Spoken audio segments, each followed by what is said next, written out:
नमस्कार विद्यार्थी मित्रांनो, मी स्वप्नील सर तुमचं सर्वांचं आपल्या स्वरूपा अकॅडमी या युट्यूब चॅनलमध्ये हार्दिक स्वागत करतो।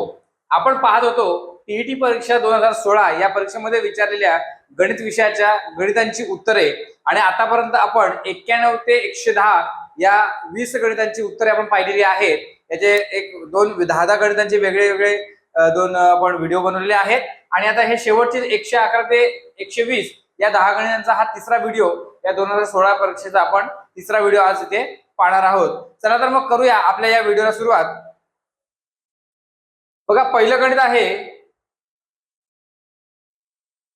आहे एक व्यक्ती मोटरसायकलने 40 किलोमीटर प्रति तास वेगाने 60 किमी अंतर जातो आणि 60 किलोमीटर प्रति तास वेगाने परत येतो, तर मोटरसायकलचा सरासरी वेग किती? आता बघा हे गणित आहे ना, हे गणित सोडवणं अति सोपं आहे। म्हणजे आपल्याला जर ट्रिक हवी असेल तर ट्रिक काय आहे, तर सरासरी वेग बरोबर पहिला वेग आहे त्याला गुणिले 2 करायचं आणि दुसरा वेग आहे तो गुणिले करायचा।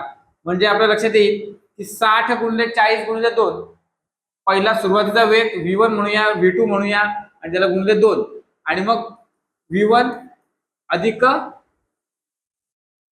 v2 जर हे केलं तर आपल्या लक्षात येईल 40 आणि 60 100 होतात, यांचा गुणाकार केला 6 चोक 24 आणि 2 48 आणि 2 शून्य। जर आपण हे 2 शून्य 1 शून्य गेला, हा शून्य गेला, हा शून्य गेला, तर आपल्या लक्षात येईल की 48 किलोमीटर प्रति तास हे आपलं उत्तर असेल या पहिल्या प्रश्नाचं। ठीक आहे, अतिशय सोपी पद्धत होती। परंतु जर आपल्याला येत नसेल, आपल्याला ट्रिक लक्षात राहत नसेल, तर आपण नॉर्मल जसं आपण सोडवतो तसं पण आपण करू शकतो। वेळ बरोबर अंतर भागिले वेग आणि मग आपण पहिल्यांदा वेळ जे आहे t1 जे काढूया, t1 काढायचं असेल तर अंतर पहिलं काय होतं, अंतर 60च आहे, जाण्या येण्याचं अंतर सारखंच आहे। वेग किती आहे तर पहिला 40, इथे हा शून्य गेला, याने याला भागलं तर एवढं उत्तर येतं t1, हे आलं तासामध्ये। त्यानंतर t2 जर काढायचं असेल तर t2 काढताना आपण काय करणार, अंतर तर तेवढंच आहे आणि वेग सुद्धा 60 झालेला आहे, तर t2 बरोबर किती 60 भागिले 60 तर उत्तर येईल 1 तास। मग सरासरी वेग किती, तर सरासरी वेग जर आपल्याला काढायचा असेल तर आपण काय करणार आहोत, तर पहिल्यांदा एकूण अंतर जाणं अधिक अंतर येणं 60 अधिक 60 आणि तो का तास, आपल्याला वेळ जो लागणार आहे तो 1 तास आणि हा 1.5 तास, या दोघांची सरासरी काढली 120 भागिले 2.5 आणि मग खालचा हा जर पॉईंट काढायचा असेल तर आपण 25 केलं, पॉईंट या साईडला आला तर 1 शून्य वाढवावं लागेल, म्हणजेच 1200 होतील आणि याला जर भागिले केलं 1200 भागिले 25 तर 25 चोक 100 वजा केलं तर उत्तर 20 आणि हे शून्य 25 8 200, म्हणजे आपल्या लक्षात येईल की इथे सुद्धा 48 उत्तर आलेले आहे। 48 किलोमीटर प्रति तास म्हणजेच हेच पहिलं उत्तर आपलं असणार आहे। जर आपल्याला ट्रिक लक्षात राहिली तर कमी वेळात येईल, कमी वेळात उत्तर काढता येणार आहे आणि ट्रिक जर लक्षात राहिली नाही तर आपण जसं आतापर्यंत सोडत आलेलं आहे हे सूत्र जे आहे हे सूत्र आपल्या लक्षात ठेवायचं आहे की वेळ बरोबर अंतर भागिले वेग किंवा वेग बरोबर अंतर भागिले वेळ, हे दोघं एकामेकांना इकडे आपण असंही करू शकतो। वेग काढायचा असेल तर आपण अंतर भागिले वेळ हे सुद्धा करू शकतो। ठीक आहे, अशा प्रकारचा आपण सोडू शकतो। ठीक आहे, पुढे बघूया आपण दुसरा प्रश्न आहे बघा, टेनिसच्या मैदानाची लांबी रुंदीच्या दुपटीपेक्षा 2 मीटरने जास्त आहे। मैदानाच्या भोवती 3 मीटर अंतरावर सीमारेषा आखल्यास मैदान व सीमारेषाच्या भागांचे क्षेत्रफळ मैदानाच्या क्षेत्रफळाच्या 18 मीटरने कमी आहे, तर मैदानाची लांबी किती? ठीक आहे, आता हे गणित सोडवताना आपण आकृती काढूयात। पहिलं हे मैदान आहे, छोटंसं काढूयात। इथे आता रुंदीपेक्षा दुपटी म्हणजे रुंदी x मानूया, लांबी किती आहे, रुंदीच्या दुपटीपेक्षा 2 मीटरने म्हणजे 2x अधिक 2। ठीक आहे, आणि जर का आपण इथे सीमारेषा आखली, इकडे 3 मीटर वाढणार आहे, इकडे 3 म्हणजे 6 झाले, म्हणजे x अधिक 6 हे झाले, इकडे 3 मीटर वाढेल आणि इकडे 3 मीटर वाढेल, 6 वाढले, 2x अधिक 2 आणि 6 किती 8, तर हे वाढले. मग आपण काय करूयात, लहान लहान मैदानाचे क्षेत्रफळ. मग लहान मैदानाचे क्षेत्रफळ काय, तर लांबी गुणिले रुंदी. मग ठीक आहे, 2x चा वर्ग अधिक 2x. ठीक आहे, आणि मोठ्या मैदानाचे क्षेत्रफळ बरोबर काय, तर 2x अधिक 8 गुणिले x अधिक 6, या दोघांचा गुणाकार करायचा आहे. या दोघांचा गुणाकार काय येईल, तर मग 2x गुणिले x अधिक 6 अधिक 8 गुणिले x अधिक 6. 2x चा वर्ग अधिक 6 गुणिले 12x अधिक 8x अधिक 6 ते 48. म्हणजे यांची जर बेरीज केली आपण तर इथे 20x येईल अधिक 48 एवढं येणार आहे.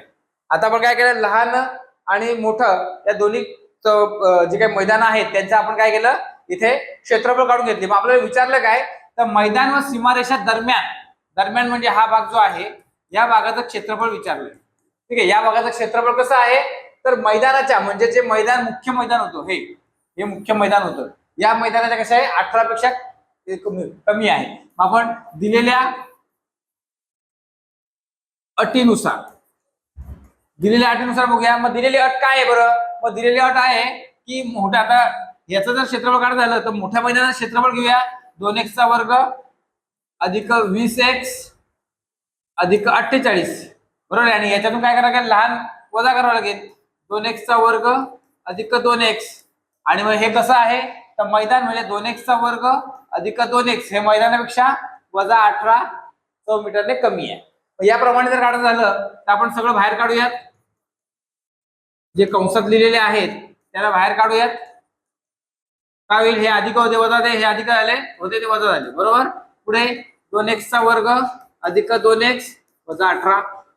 आता बघा इथे 2x चा वर्ग एक अधिक आणि एक वजा कॅन्सल. पुढे हे आणि हे म्हणजे 20x वजा 2x तर 18x अधिक 48 या बाजूला, आणि 2x चा वर्ग अधिक 2x वजा 18 या बाजूला. ठीक आहे, आता आपण इथे काय करूया, 2x चा वर्ग अधिक 2x हे जे आहेत हे वजा 18 होतील इकडे x, आणि हे 48 वजा आणि हे 18 वजा. मग इकडे 0 राहील, 2x चा वर्ग. आता यांचे दोघांचं केलं तर इथे वजा 16x येतं, आणि यांची दोघांची बेरीज केली 6 6 8 16 8 8 16 16 1 आणि 66. म्हणजेच आपल्याला आलंय 2x वर्ग वजा 16x वजा 66 बरोबर 0. आता याच्यामध्ये लक्षात घ्या 2 ने भाग जातोय सगळ्यांना, 2 ने भाग देऊयात.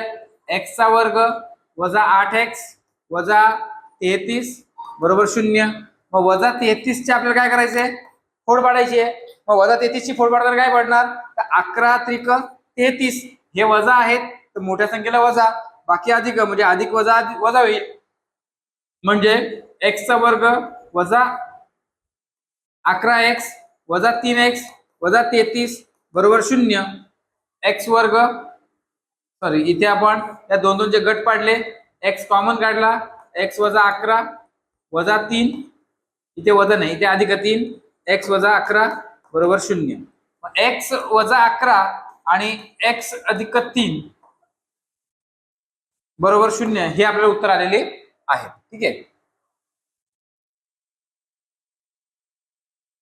आता आपल्याला इथे काय करायचंय, इथे बघा इथे जर आपण बघितलं तर x बरोबर 11 येईल आणि x बरोबर वजा 3 येईल. ही दोन उत्तर आपल्याला येणारे आहेत. मग आपण काय करणार, वजा 3 उत्तर येईल का, तर नाही, कारण रुंदी आपल्याला दिलेत x, रुंदी आपण घेतले x. मग x चं उत्तर, रुंदीचं उत्तर, रुंदी कधी कुठले अंतर कधीच मायनस मध्ये नसतं, म्हणजे हे येणार नाही तर हे येईल 11, x बरोबर 11. आणि आपल्याला काय सांगितले, लांबी काढायला सांगितले. मग लांबी किती आहे, तर लांबी आहे 2x अधिक 2. 2x म्हणजे 2 गुणिले x अधिक 2, x किती आला, 11 आला, तर इथे 11 घेतलं, 2 गुणिले 11 बरोबर 22 अधिक 2 बरोबर किती आलं, 24 आलं. 24 मीटर, तर 24 मीटर म्हणजे पर्याय क्रमांक 3 24 मीटर हे आपलं या दुसऱ्या प्रश्नाचं उत्तर असणार आहे. ठीक आहे, पुढे बघूया आपण पुढचा प्रश्न. प्रश्न क्रमांक 113. बघा या प्रश्नामध्ये काय सांगितलंय की एक चौरस आहे, बरोबर आहे, आणि त्याची बाजू 6 आहे. इथे आकृती दिली आहे. चौरस असेल तर हा 6 6 6 आणि ही पूर्ण जी आहे ही सुद्धा 6. ठीक आहे. इथे एबीडीचा दुभाजक सीडी हा ई बिंदूमध्ये छेदतो, म्हणजे कोन दुभाजकाचा प्रमेय इथे लागू होईल. त्यानंतर बीच्या लांबीचा वर्ग काढा. ठीक आहे. आता बघा हा जर चौरस आहे, हा जर चौरस आहे, याची बाजू 6 6 दिली, तर हा जो कर्ण आहे किती 6 वर्गमुळात 2. कारण कारण आपल्या सगळ्यांना लक्षात असलं पाहिजे, आपण कॉम्पिटेटिव्ह एक्झाम टीटी ही एक स्पर्धा परीक्षा आहे आणि या छोट्या छोट्या गोष्टी आपल्या लक्षात आल्या पाहिजे की चौरसाचा कर्ण आणि बाजू याच्यामध्ये फक्त वर्गमुळात 2चा फरक असतो. जर का बाजू दिली असेल तर त्याला फक्त वर्गमुळात 2 लिहिलं, म्हणजे गुणाकार करून वर्गमुळात 2 लिहिलं की ते कर्ण येणार आहे. आणि जर कर्ण दिला असेल तर त्याला भागिले वर्गमुळात 2 करायचंय की आपल्याला बाजू येणार आहे. जास्त काही मोठं कॅल्क्युलेशन करत बसायचं नाहीये. ठीक आहे. तर हे आपल्याला इथे येणार आहे, हे आपल्या लक्षात आलं पाहिजे. मग हे आल्यानंतर आता आपण काय करणार आहोत, तर आपण या कोन दुभाजकाचा विचार करूया.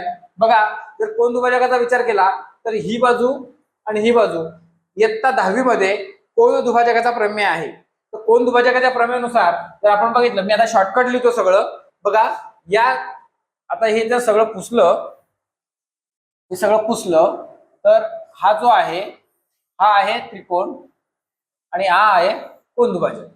म्हणजे हा आणि हा सारखा असणार आहे. तर कोन दुभाजकाचा प्रमेय काय सांगतो, ही बाजू पहिली घ्यायची आणि ही बाजू त्याच्या खाली लिहायची. म्हणजे बी बी बी डी छेद ए बी बरोबर, मग ही बाजू पहिली घ्यायची आणि ही खाली घ्यायची, म्हणजेच बी पी छेद पी ए. एवढं लक्षात येतं सगळ्यांच्या. आता हे झालं. ठीक आहे. आता हे झालं. हे झाल्यानंतर आपल्या लक्षात आलं पाहिजे की आपल्याला आता पुढे काय करायचं आहे की हा जो त्रिकोण आहे, हा त्रिकोण आणि हा त्रिकोण, या दोन त्रिकोणाचा विचार करायचा आहे. ठीक आहे. या दोन त्रिकोणाचा विचार केला तर सोडवायला घेतला. आता हे सगळं सोडवता येतं. सगळं सोडवण्यापेक्षा शॉर्टकट मध्ये बघितलं तर आपण हा त्रिकोण हा कोन हा कसा आहे, सारखा आहे. ठीक आहे. मी एकदा सोडून दाखवतो. त्रिकोण डी ई पी व त्रिकोण ए बी पी मध्ये. ठीक आहे. या त्रिकोणामध्ये दाखवलं तर आपण काय सांगणार, कोन ई पी डी एकरूप कोन बी पी ए. हे का, तर विरुद्ध कोन आहेत. कसे आहेत, विरुद्ध कोन आहेत. ठीक आहे. त्यानंतर कोन बी ई पी एकरूप कोन पी ए बी. बघा आता हा कोन आणि हा कोन हे एकरूप का असतील, तर चौरसाची ही बाजू आणि ही बाजू समांतर असते आणि या समांतर बाजूलाच पुढे वाढवलंय आणि ही छेदिका काढली आहे. मग आपल्याला दोन समांतर रेषा आणि या छेदिकेनुसार माहिती आहे की हे जर वेगवेगळ्या साईडला तयार होत असतील कोन, तर ते का कुठले कोन असतात, व्युत्क्रम कोन असतात. व्युत्क्रम कोन असतात हे आपल्याला माहिती आहे. ठीक आहे. मग यानुसार बघितलं म्हणजेच हे दोन त्रिकोण, त्रिकोण डीई पी आणि त्रिकोण ए बी पी हे कसे असतील, हे समरूप त्रिकोण असतील. कशा असतील, समरूप. आणि जेव्हा दोन त्रिकोण समरूप येतात तेव्हा त्यांच्या बाजू कशा असतात, प्रमाणात असतात. गुणोत्तर त्यांचं असतं सारखं असतं. म्हणजे जर आपण असं लिहिलं तर इथे आपल्याला काय लिहायला लागेल, ई बी ला असेल, सॉरी ई डी ला काय असेल, ए बी. त्यानंतर डी पी तिला असेल पी ए आणि ई पी तिला असेल पी बी. ठीक आहे. पण जर आपण मगाशी बघितलं तर इथे आपण बघितलं होतं, इथे 6 वर्गमुळात 2 काढलं होतं. ही 6 ही 6 ही 6 आणि इकडे सुद्धा 6 येत होतं. ठीक आहे. म्हणजेच आपण बघितलं एबीचं माप, एबीचं माप 6 होतं आणि बीडी हा कोन दुभाजकाचा इथे बघूया आपण. इथे बीडी आणि ए बी बरोबर डीपी छेद पी ए हे केलंय पी ए. हे बीडी जे आहे या बीडीचं माप किती आहे, तर 6 वर्गमुळात 2 आणि एबीचं माप किती आहे, तर 6.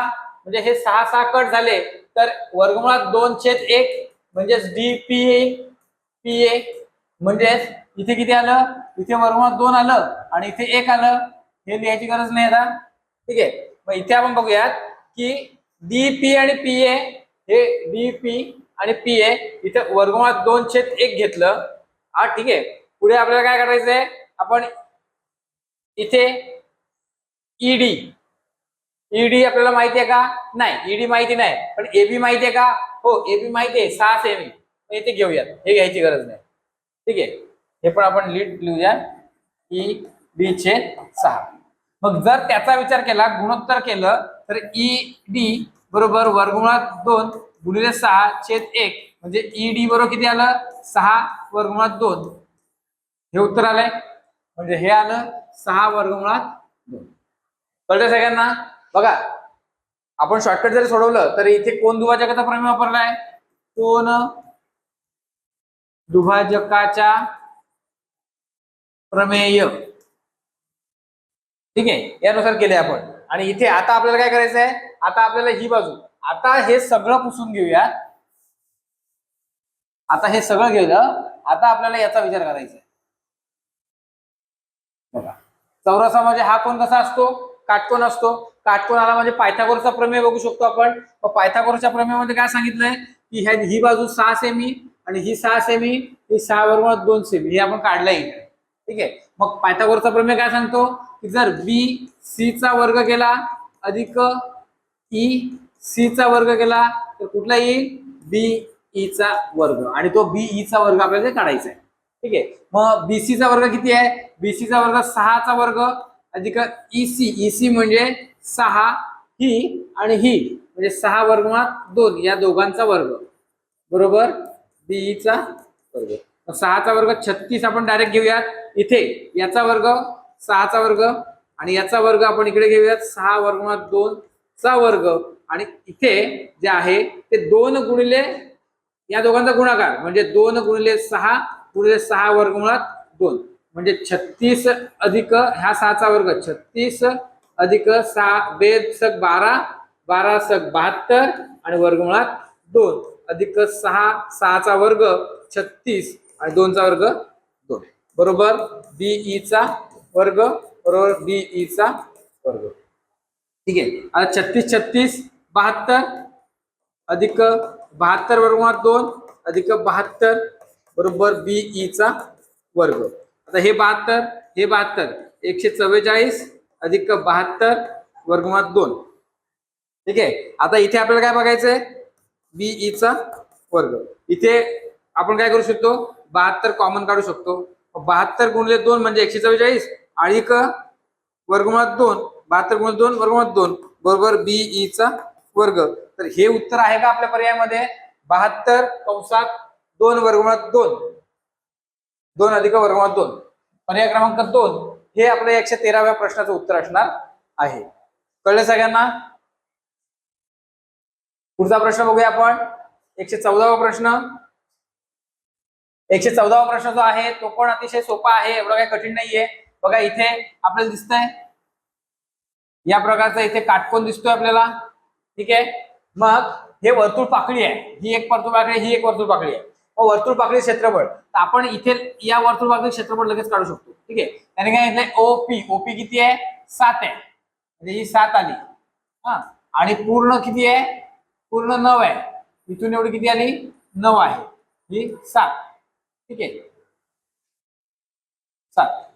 आता यानुसार आपल्याला काढायचं आहे. आपण पहिल्यांदा हे काढून घेऊयात, हे सोपं आहे म्हणून. ठीक आहे, या लहान वर्तुळ पाकळीचं क्षेत्रफळ, तर वर्तुळ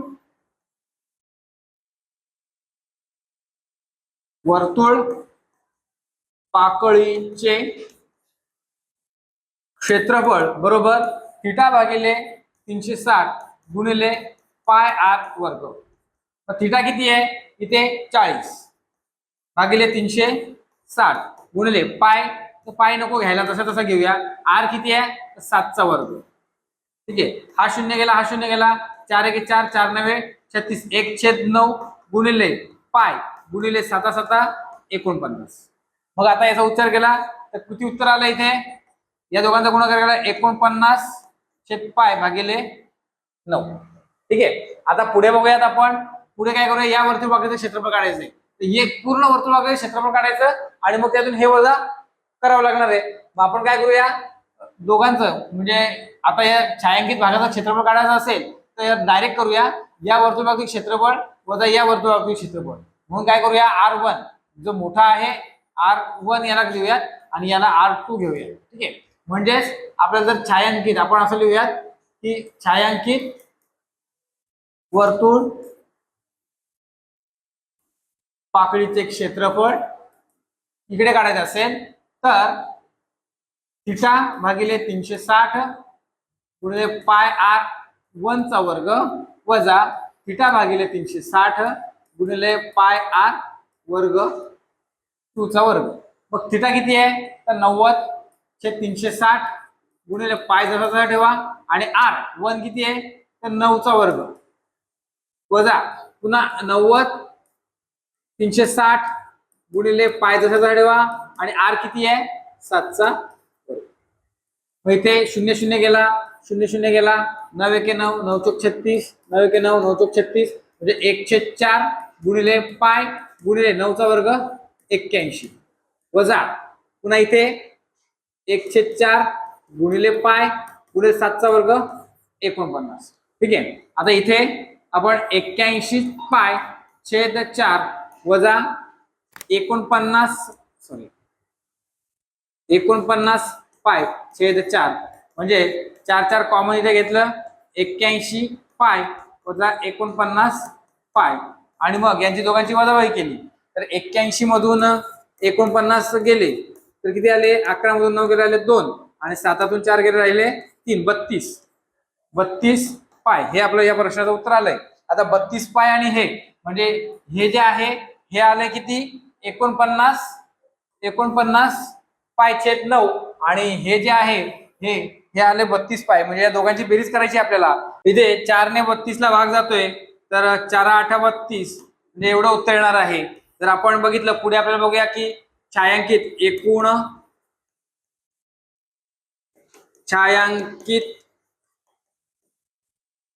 भागाचे क्षेत्रफळ आपल्याला काढायचं असेल तर पहिलं 49 पाय छेद 4 छेद 9 आणि अधिक 8 पाय हे दोघांचं आपल्याला काय करावं लागेल आधी बेरीज करावं लागेल. मग इथे जर छेदस्थानी 1 असेल इथे छेदस्थानी 1 असेल तर आपण याचा छेद जर 9 समान केला तर 49 पाय अधिक 9 8 72 पाय दोघांची बेरीज करूया तर 9 आणि 2 11 आजच्याला 1 7 4 11 आणि 1 12 121 पाय छेद 9 तर 121 पाय छेद 9 आहेत का तर नाही. मग 121 पाय छेद 9 पाय तर आहे सगळीकडे सारखा म्हणजे 121 ला 9 ने भाग द्यायचा आहे तर 121 ला 9 ने भाग दिलं तर 9 1 9 वजा इथे 3 उत्तर येईल 31 9 त्रिक 27 आणि पुन्हा उत्तर 4 13 आणि पुढे काय पॉइंट मध्ये उत्तर येईल. म्हणजे जर असं असेल यालाच आपण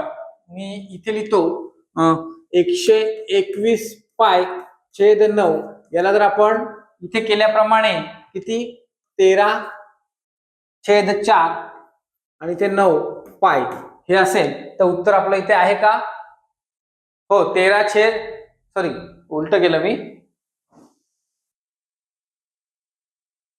इथे 4 घ्यायला पाहिजे भागाकाराला 9 आणि इथे 13/4 13 गुणिले 4 छेद आणि पाय म्हणजे पर्याय क्रमांक 4 हे आपल्या या प्रश्नाचं उत्तर असणार आहे. ठीक आहे, पुढे आपण बघणार आहोत. पुढे बघूया आपण पुढच्या प्रश्नाकडे. पुढचा प्रश्न आहे आपला रेल्वे खात्याने प्रवास भाडे 504% वाढवल्यास तिकिटांच्या विक्रीत 4% घट होते असे असून सुद्धा उत्पन्नात 1200 रुपयांची वाढ होते तर सुरुवातीचे उत्पन्न किती.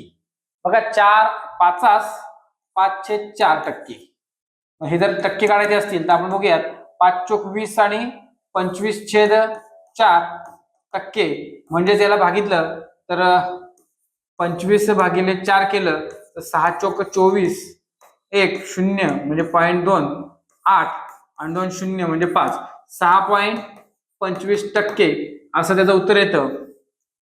ठीक आहे, मग आपण असं पकडूया मुळात समजा 100 रुपये विक्री असेल तिकीट किती तिकिटाची रक्कम 100 रुपये आणि एकूण तिकीट किती तर 100 रुपये असं पकडूयात आपण.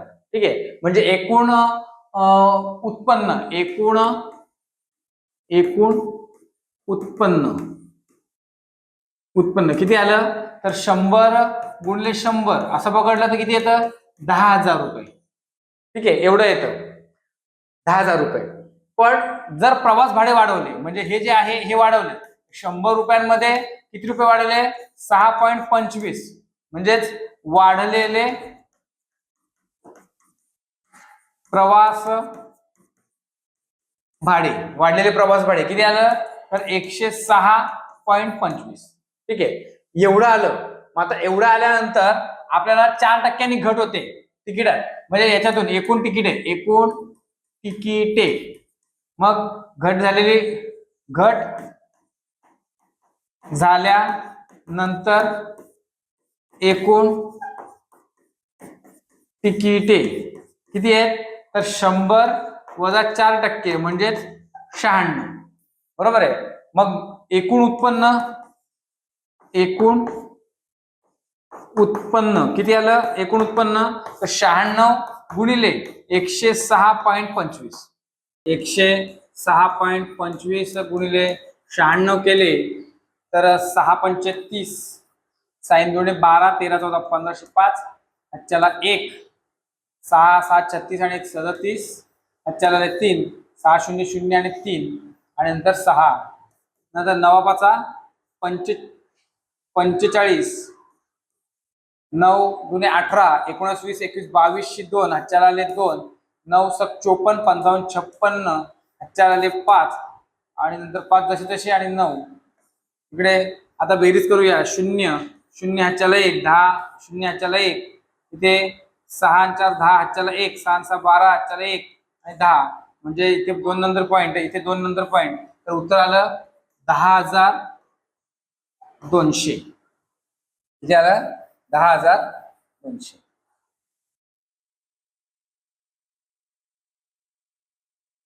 आता नंतरचे उत्पन्न वजा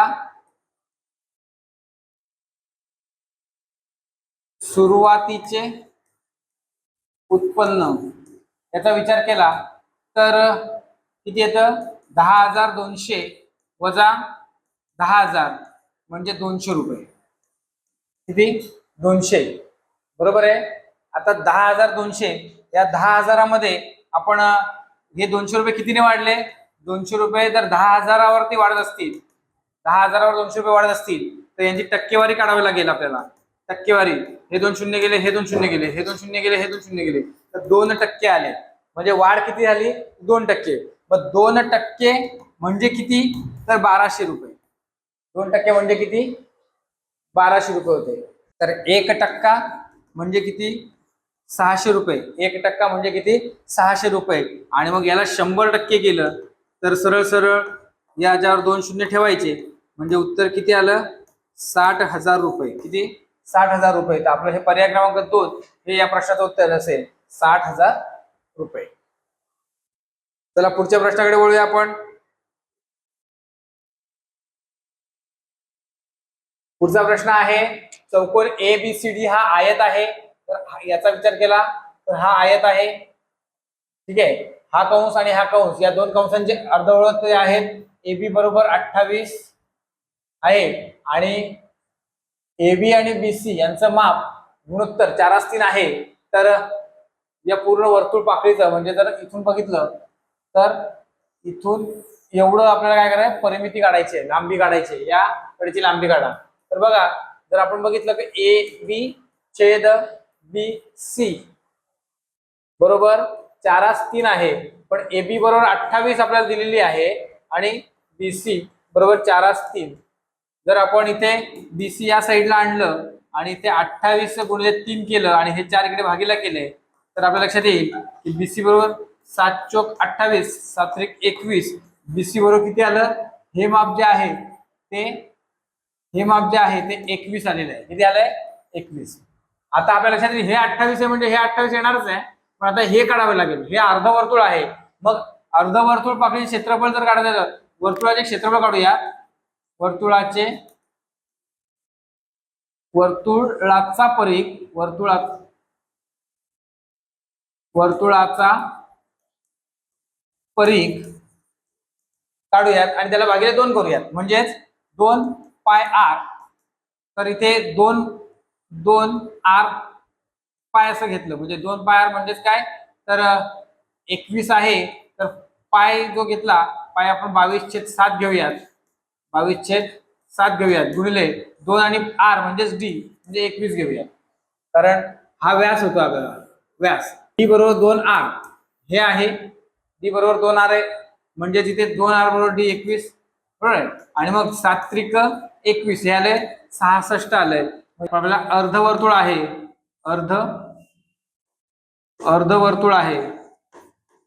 अर्धवर्तुळ आहे आणि म्हणून आपल्याला 66 भागिले 2 करावं लागेल, म्हणजेच 33 येईल. आणि म्हणून हे जे आलं हे 66 न येता हे 33 येईल, 33. आणि मग आपल्याला वर्तुळाकडे लांबी काढली तर 28 अधिक 28 अधिक 33 अधिक 33 म्हणजे 28 आणि 28 56 येतात, अधिक 33 आणि 33 66 येतात. 6 6 12 2 ह्याच्याला 1, 6 5 11 1 12 122 हे या प्रश्नाचं उत्तर आपलं असणार आहे. ठीक आहे, पुढे बघूया पुढचा प्रश्न. 117वा प्रश्न आहे आणि प्रश्न आहे, एका व्यक्तीला एका दिवसाची मजुरी 180 रुपये मिळते, गैरहजर राहिल्यास त्याला 15 रुपये दंड होतो. तर 2014च्या फेब्रुवारी महिन्यात त्याला एकूण एवढे पैसे मिळतात, तर तो किती दिवस कामावर हजर होता. आता बघा हा प्रश्न जो आहे, हा प्रश्न कसा आहे, या प्रश्नामध्ये आपल्याला एकदम सोपा आहे की फेब्रुवारी 28 चे दिवस मोजायचे. आता 2014 याला 4 ने भाग जातो का, बघा 4 पंचे 20 बरोबर आहे, आणि 14 4 त्रिक 12 वजा केले तर 2 आलं, म्हणजे इथे जर 0 आलं असतं तर हा लीप वर्ष असतो, म्हणजे हे लीप वर्ष नाहीये. म्हणजे फेब्रुवारी 2014 हा किती आहे, 28 दिवसांचा हा महिना आहे.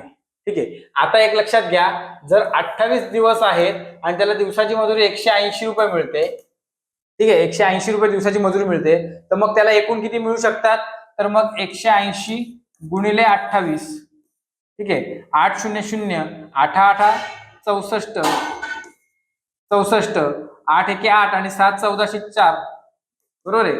इथे 0 बे 8 16 6 च्याला 1 बे 1 बे आणि 3 म्हणजे 0, त्यानंतर 4 10 हातच्याला 1 आणि 5 म्हणजेच किती उत्तर येते, तर 5040 रुपये 5040 रुपये त्याला मिळाले असते. ठीक आहे, पण त्याला मिळाले किती, एकूण किती मिळाले, 4065. ठीक आहे, मग त्याला 5040 रुपये मिळायला हवे, पण मिळाले किती, 4065 रुपये. म्हणजे हे त्यातून वजा करूयात, किती राहिले, तर 10 तून 5 गेले राहिले 5, 13 तून 5 गेले राहिले 7 आणि इकडे 1 समजा 9 राहिले, 9 तून 9 आणि ते 0, 975 रुपये त्याला कमी मिळाले. मग 975 कमी मिळाले, 975 कमी मिळाले बरोबर आहे. मग तो किती दिवस ऍबसेंट होता, तर ऍबसेंट राहिल्यानंतर किती रुपये दंड बसला, 15. आणि ऍबसेंट राहिल्यानंतर हे पण नाही मिळणार ना त्याला, म्हणजे गैरहजर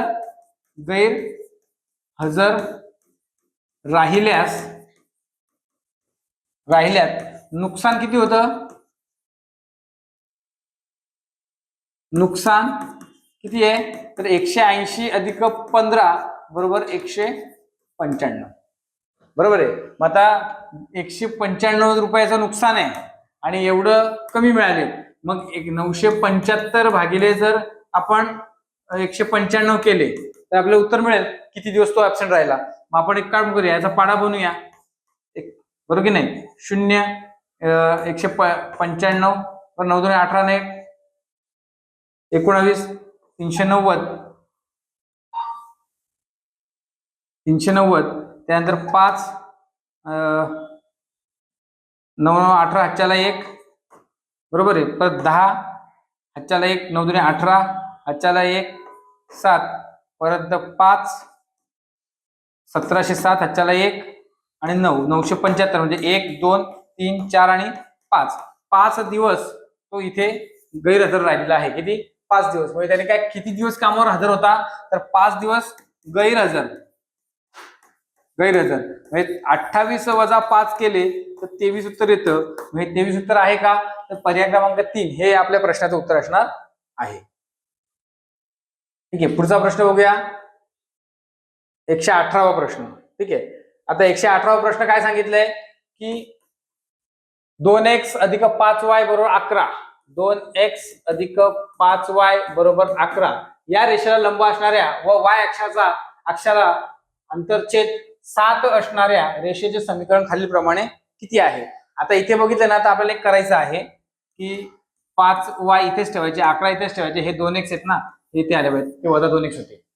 त्यानंतर y बरोबर 11 वजा 2x 2x आणि हे 5 इकडे आल्यानंतर भागिले होतील. म्हणजेच y बरोबर किती आले 11, ठीक आहे, वजा 2x भागिले 5. आता इथे लक्ष द्यायचं, इथे जे आहे ते वजा 2x/5 असं आलेलं आहे. तर आपल्याला 5/2 घ्यावं लागेल आणि मग इथे करावं लागेल की y बरोबर x म्हणजे mx2 असं म्हणतो आपण आणि मग वजा 7 म्हणजे y बरोबर 5/2 गुणिले x वजा 7 आणि मग इथे 5x वजा 7 दुणे 14 भागिले 2 आणि मग हे 2 इकडे गुणाकार केले तर 2y 5x वजा 14 म्हणजेच हे जर इकडे आणले तर 5x वजा 2y आणि हे इकडे 14 म्हणजेच 5x वजा 2y बरोबर 14 हे असलं आपल्या प्रश्नाचं उत्तर. म्हणजे कुठलं आहे 5x वजा 2y म्हणजे ऑप्शन क्रमांक 4. ऑप्शन क्रमांक 4 हे या प्रश्नाचं उत्तर असणार आहे. आता तुम्ही म्हणाल सर हे कसं केलं, तर आपल्याला स्लोप ऑफ लाईन हे शिकवलंय. याच्यामध्ये y is equal to mx1 असं येतं आणि मग जे राहिलेले नंबर्स आहेत ते अधिक वजा इथे करायचे असतात. इथे m इथे 1 आणि मग y is equal to m2x इथे प्लस किंवा मायनस काय असेल ते इथे करायचे असतात. ठीक आहे, याप्रमाणे आपल्याला करायचं आहे. मग हा m जो आहे आणि हा परपेंडिक्युलर असल्यामुळे तो विरुद्ध येणार आहे, बरोबर की नाही. एक रेषा अशी आहे आणि एक रेषा अशी आहे. जर हिचा स्लोप जर 1 असेल तर हिचा स्लोप वजा 1 यायला पाहिजे आणि म्हणून ते आपण उलट घेतलंय. ठीक आहे, मग यानुसार आपण केलं तर इथे स्लोप ऑफ द लाईन याप्रमाणे हे गणित आपल्याला येते. ठीक आहे, पुढचं गणित बघूया आपण. 119 गणित आहे. एका राज्याचा दरवर्षी विविध खेळांवर होणारा खर्च वृत्तलेखात दर्शवला आहे.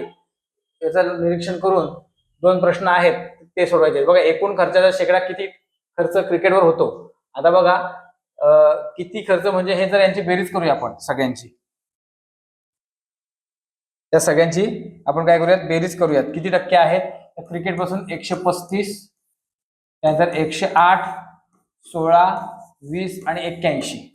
बघा 8 9 7 14, 15 5 आणि 20 2 10 13 3 16 चला 1 360 बरोबर आहे.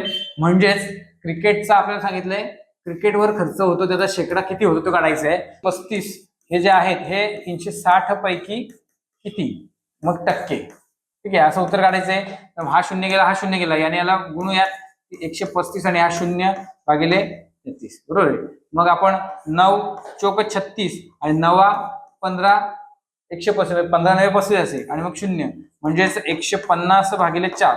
मग 150 भागिले 4 मग इथे 4 त्रिक 12 3 4 7 28 20 आणि पॉईंट देऊन 4 5 20 म्हणजे 37.5.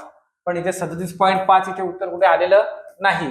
ठीक आहे, तर हे गणित जे आहे हे गणित या परीक्षेचं विचारलं होतं. ऑप्शन मध्ये 37.5 नसल्यामुळे हा जो गणित होतं हे गणित रद्द करून आणि मग विद्यार्थ्यांना मार्क देण्यात आले होते. याचं उत्तर जे आहे ते 37.5 हे या प्रश्नाचं उत्तर असणार आहे. पुढचा प्रश्न बघूया, शेवटचा प्रश्न. कबड्डी या खेळावर फुटबॉलपेक्षा शेकडा किती खर्च कमी होतो. बघा आता कबड्डी खेळ किती आहे, कबड्डी किती आहे 81 आहे, 81 आहे. आणि फुटबॉल किती आहे तर 108 आहे. तर या दोघांचं काय करायचं आपल्याला वजाबाकी करायची आहे. तर मग 8 1 गेले राहिले 7 आणि 10 8 गेले राहिले 2 म्हणजे 27 अंश. 27 अंश शेकडा काढायचा आहे किती पैकी 360 पैकी गुणिले 100.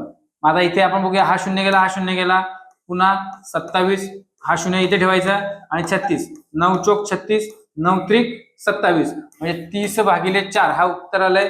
पुन्हा 30/4 केलं 7 चोक 28 2 इथे आता उत्तर नाहीये म्हणून पुढे 0 0 दिलं. ठीक आहे. आता इथे 4 पंचे 20 म्हणजे उत्तर आलंय 7.5. तर याचा प्रश्नाचा ऑप्शन क्रमांक 3 7.5 हे उत्तर असणार आहे. तर आतापर्यंत आपण या 2016 या परीक्षेला विचारलेल्या प्रश्नांची उत्तर बघितलेली आहेत, गणित आणि त्यांचे विश्लेषण. याआधी 2 व्हिडिओ बघितले होते, 91 ते 100, 101 ते 110 आणि हा व्हिडिओ जो आहे 111 ते 120. आशा करतो शिकवलेले गणितांचे उत्तर तुम्हाला समजले असतील. जर ही उत्तरं समजली नसतील तर आपण कमेंट करा कोणतं उत्तर आपल्याला समजलं नाहीये. त्याचं विश्लेषण मी पुन्हा एकदा सोप्या पद्धतीने करण्याचा प्रयत्न करतो. प्रत्येकाला आपापलं उत्तर मिळणारच आहे आणि ह्याच धर्तीवरती आपला या 2026चा पेपर जो आहे हा पेपर विचारला जाणार आहे. पेपरमध्ये थोडासा बदल जरी झाला असला तरी गणितामध्ये विशेष असा बदल होणार नाही. ठीक आहे. कारण गणित हे त्याच धर्तीवर फक्त उपयोजनात्मक गणित येणार आहेत, म्हणजे वृत्तालेखासारखी गणित असणारच आहेत, त्यात काय बदल होणारच नाही. काही ठराविक नफा तोट्याची गणित आहेत, काही मजुरांची किती दिवस काम केलं वगैरे अशी गणित आहेत ती येणारच आहेत. फक्त घातांकाची गणित वगैरे जी आहेत ती थोडीशी तुलनात्मक कशी विचारले जातील याचा विचार आपल्याला करायला लागेल. परंतु ह्या गणितांमध्ये जास्त काही बदल होईल असं मला वाटत नाही. तर हा व्हिडिओ जर तुम्हाला आवडला असेल तर लाईक करायला विसरू नका आणि आपल्या गरजू मित्राला हा व्हिडिओ शेअर करा आणि आपल्या चॅनलला सबस्क्राईब केलं नसेल तर कृपया आपल्या चॅनलला सबस्क्राईब करा. आता इथेच थांबतो, भेटूया पुन्हा पुढच्या व्हिडिओमध्ये. तोपर्यंत धन्यवाद.